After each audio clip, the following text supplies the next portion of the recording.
Part 1. You will hear a conversation between two students talking about driving lessons. First, you have some time to look at questions 1 to 5.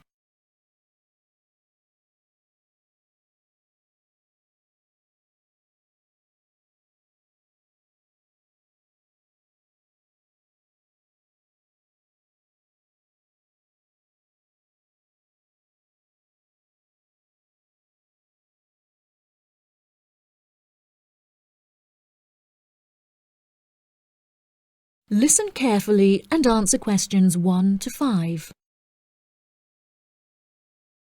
Hi, Zach. I heard you passed your driving test. Congratulations.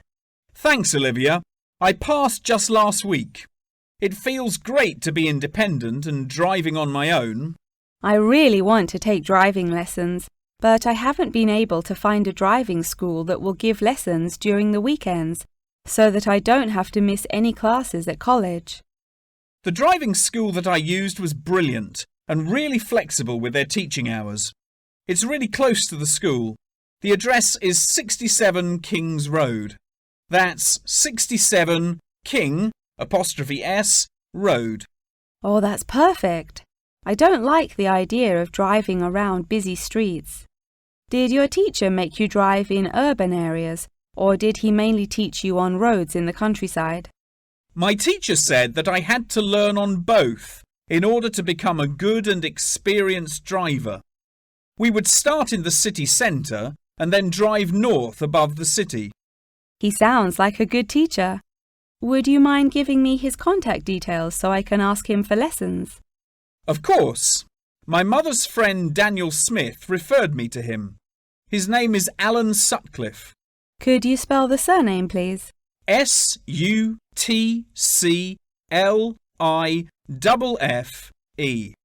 Thanks for helping me out. I'll give him a call tomorrow. I don't know if I should learn in a manual or automatic car. How do I decide? I wasn't sure which type of car to learn in either. In the end, I chose to learn in a manual car because once you've learnt how to drive manually, you can drive automatic as well.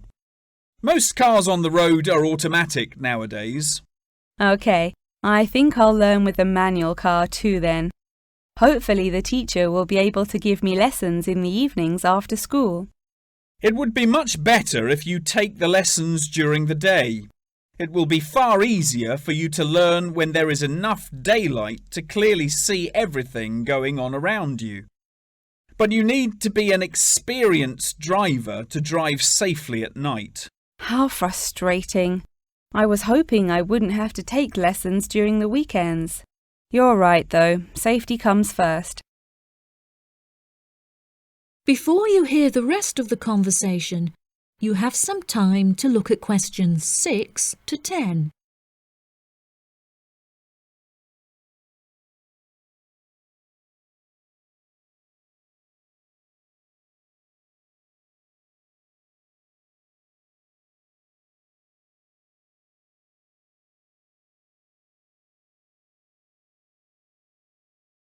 Now listen and answer questions 6 to 10.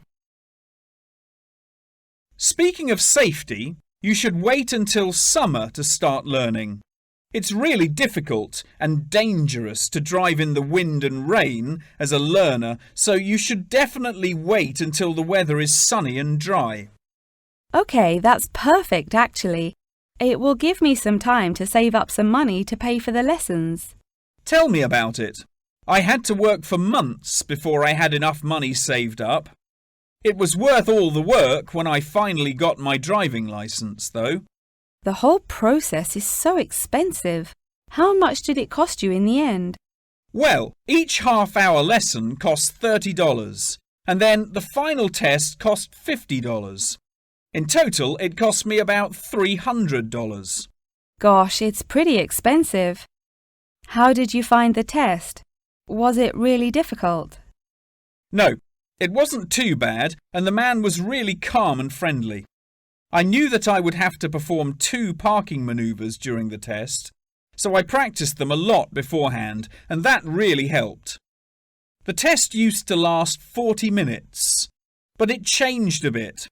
For the first 20 minutes of the test, he gave me directions, and I had to just drive around, and then the last 10 minutes was for demonstrating the manoeuvres. So the test is 30 minutes in total. OK, great, I'll remember that. Do you have any more advice? It's really good to practice driving a lot outside of driving lessons as well. Whenever my parents were running errands on the weekends, I would offer to drive them. My driving teacher also told me to buy a notebook to write down everything that I've learnt in it, like a diary. Haha, that sounds boring, but I'll do it if it helps. I found it really useful. Before my test, I read through everything I had written down, and it reminded me of a lot of things that I had forgotten about. It's really helpful for the theory test as well, because there's so much information to remember for it. That's great, Zach. Thanks for your help. No problem. See you at school. Bye. That is the end of part 1. You now have half a minute to check your answers.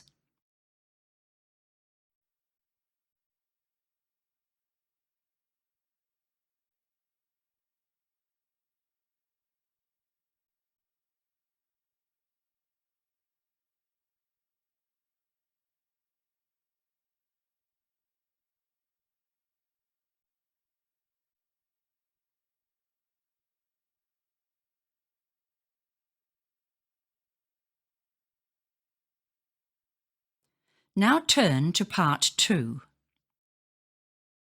Part 2. You will hear an information announcement on a ferry. First, you have some time to look at questions 11 to 16.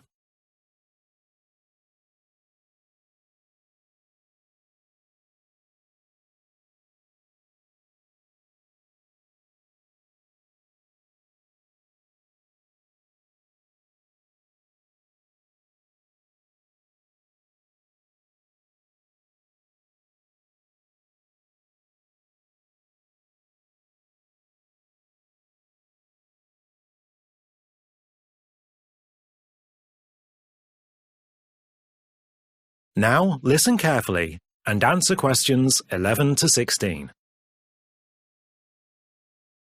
Hello and welcome aboard the Malmo Seafarer. My name's Sam, and I'll be your head of hospitality during your voyage. First, let me give you details of some of the facilities we have on board. We're currently standing in the foot passenger main entrance on the blue deck. If you're feeling hungry, you can go up the stairs to the red deck, where you'll find the restaurant directly above us.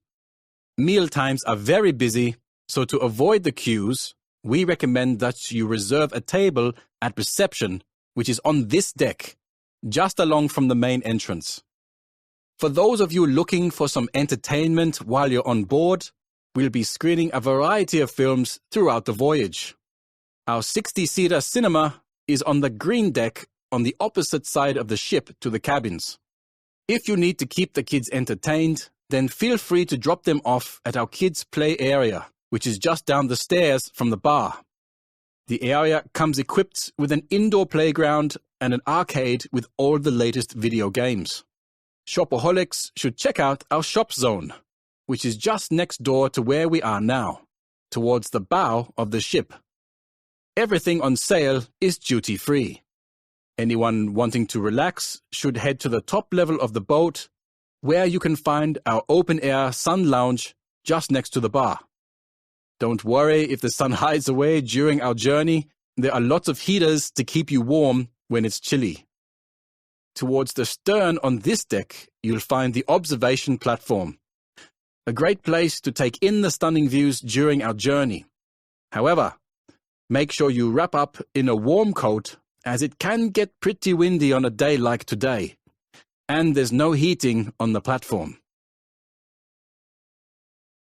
Before you hear the rest of the talk, you have some time to look at questions 17 to 20.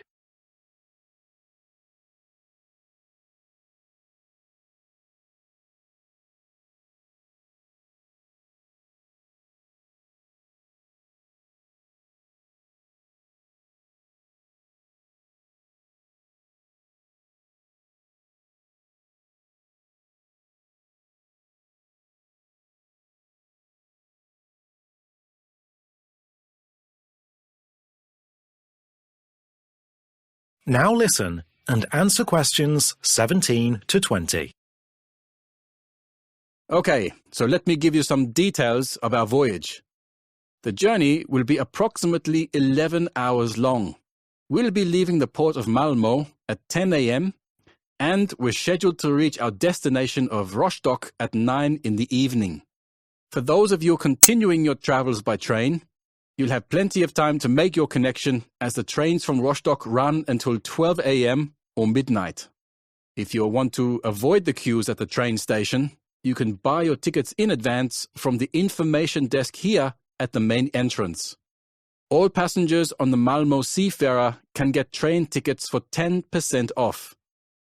If you're planning to take the bus from Rostock Port instead of the train, you can also get a discount on tickets.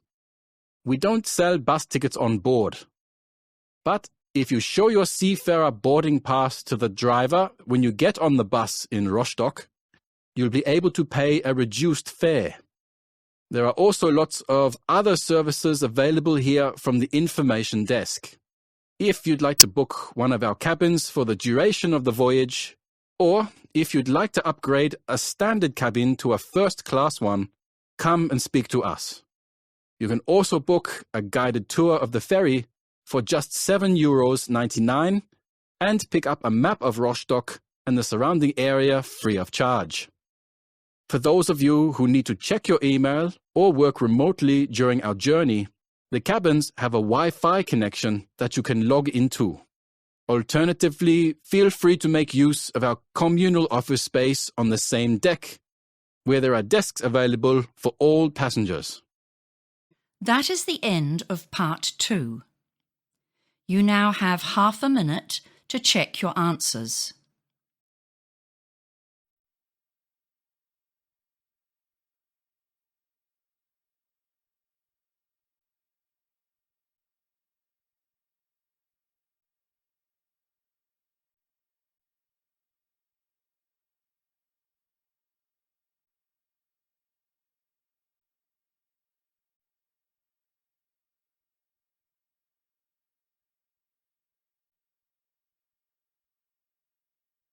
Now turn to part 3. Part 3. You will hear a conversation between two students and their professor discussing an essay. First, you have some time to look at questions 21 to 26.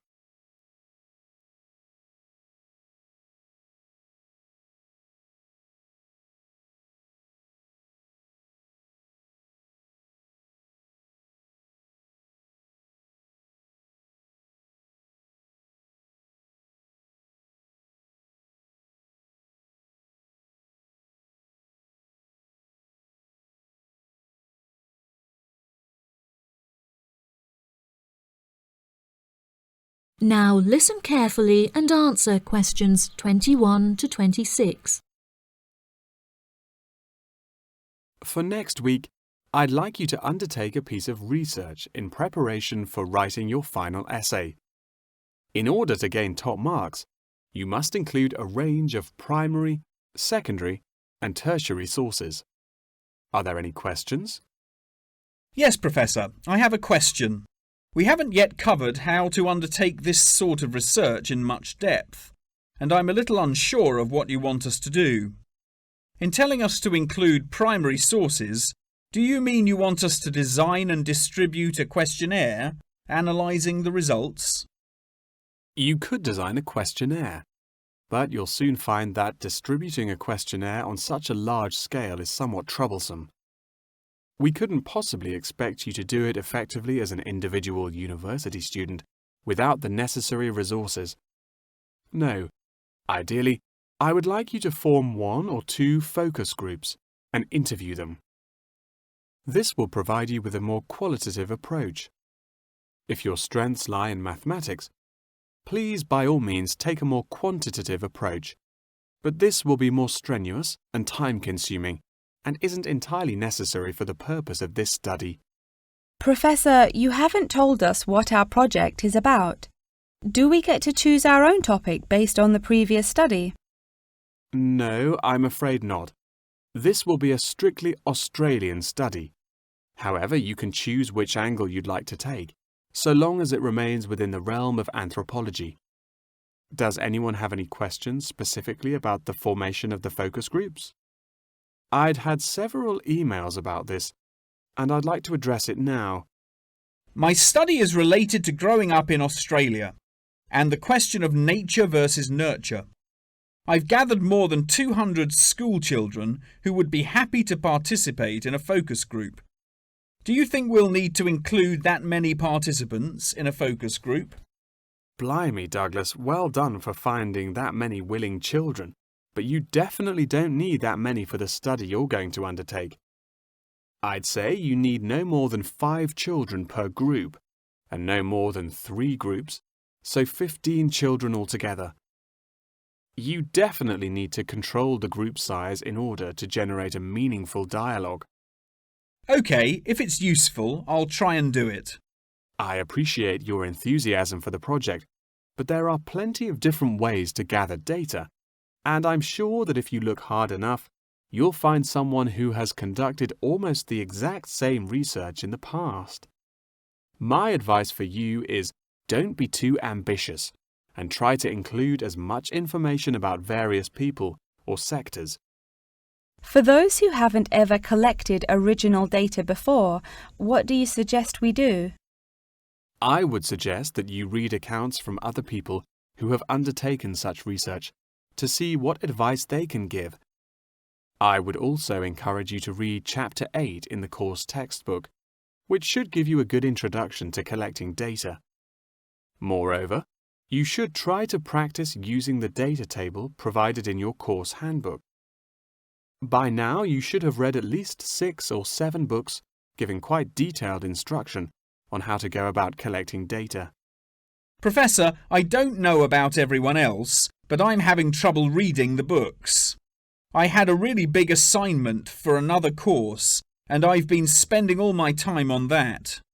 Jane, have you read all the books the professor mentioned? Well, my trouble is getting hold of the books. I've been to the library several times, but all the books are out. Sounds like you should have started borrowing books a bit earlier. Yes, I should have. But I got several ones from my friend a couple of days ago. I just skimmed through them and don't remember a lot of the information. Before you hear the rest of the conversation, you have some time to look at questions 27 to 30.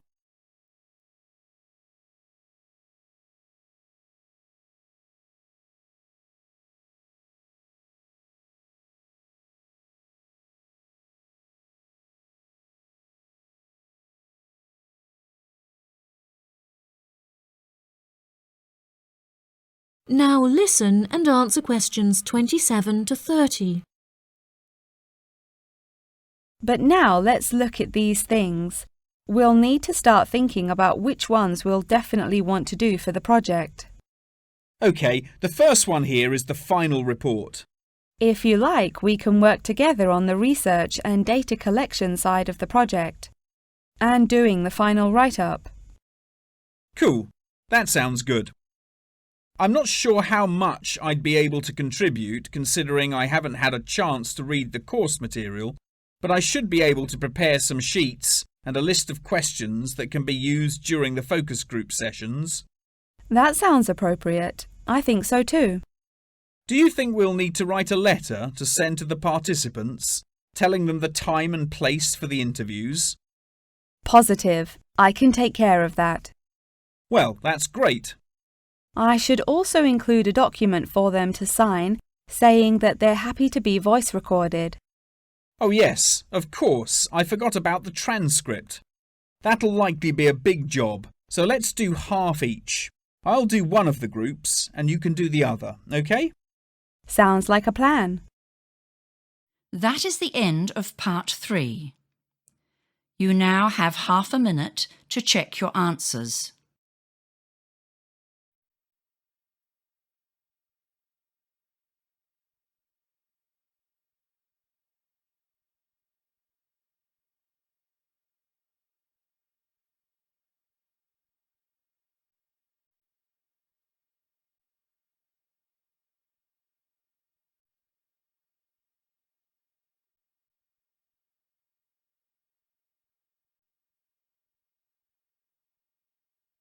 Now turn to Part 4.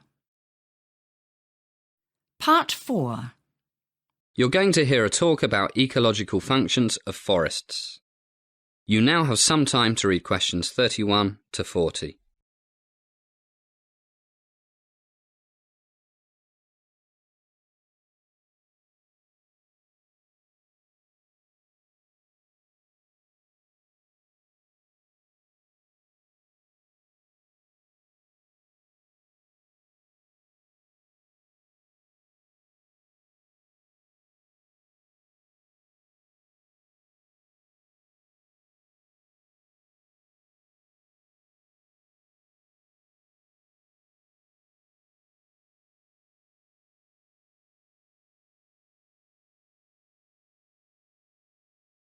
Good morning, ladies and gentlemen. First, I would like to say how happy I am to have this opportunity to address this committee and hopefully contribute to our country's policy in respect to the importation and use of wood and wood products. I will start with a brief introduction to the current situation of the world's forests, and then give you an overview of the various services that forests provide. By services, I mean benefits to people as well as wildlife. Until recent years, these services have been greatly undervalued. The rate of deforestation worldwide is astounding. The Rainforest Action Network estimated in 1999 that 2.4 acres, that's 1 hectare, about the size of 2 football fields, was being lost not every day or every hour, but every second. An area larger than New York City every day. Or 31 million hectares a year, an area larger than Poland. Despite the efforts of environmental groups and concerned people all over the world, the rate of deforestation has increased in recent years. The results of global deforestation are far-reaching. It means the loss of habitat for numerous species of plants and animals.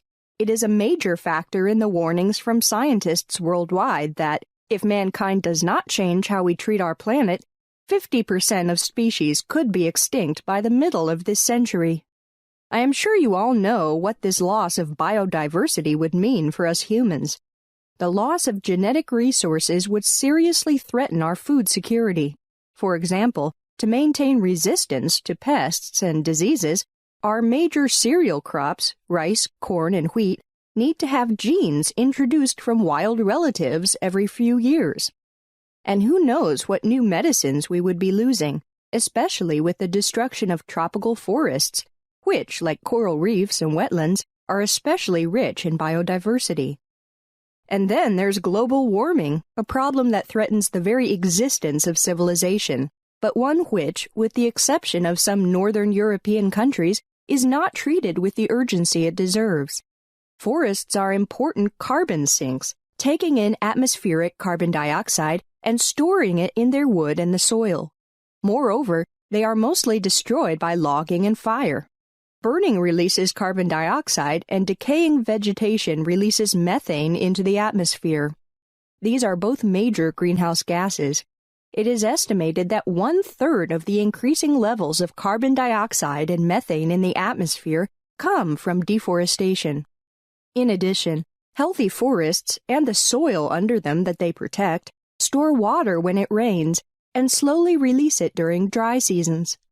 Take away the trees and you have floods in the rainy season and drought in the dry season. We have seen more and more of this in recent years in Haiti, Indonesia, China. Look at this year's devastating floods in Bangladesh due to rapid deforestation in the Himalayas, and many other countries. I have mentioned protecting the soil. Most of the landslides that killed hundreds of people and destroyed thousands of houses during the hurricane that hit Haiti this year would probably not have happened if virtually all of Haiti's forests had not been cut down for fuel. Another important ecological function of forests is their role in the hydrological cycle. Rain falls. Some of the water moves through the soil to feed streams and rivers. The rest evaporates into the air, providing moisture for clouds and rain hundreds of kilometers downwind. Break this cycle and the people downwind have less rain for agriculture and other uses, and the people downstream face a greater risk of floods.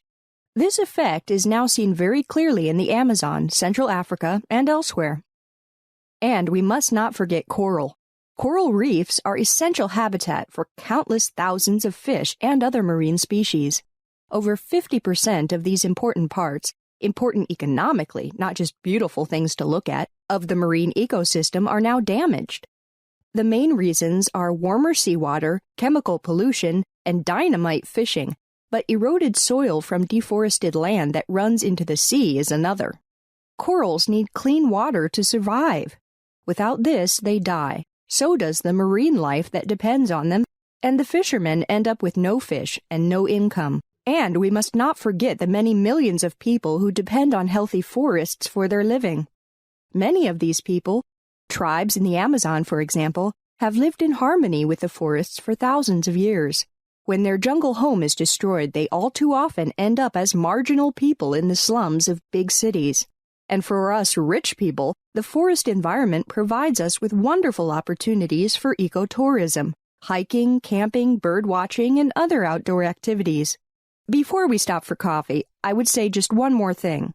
Many studies by environmental economists show that the free ecological services provided by a tree in an intact forest, reliable water supply, climate moderation, etc., are worth 20 to several hundred times as much as the wood when it is cut down for timber. That is the end of part 4. You now have half a minute to check your answers.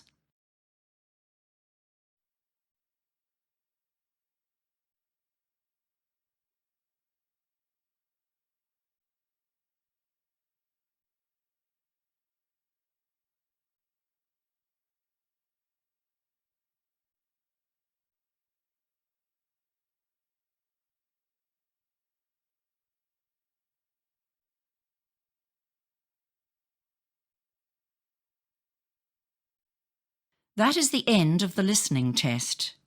You now have 10 minutes to transfer your answers.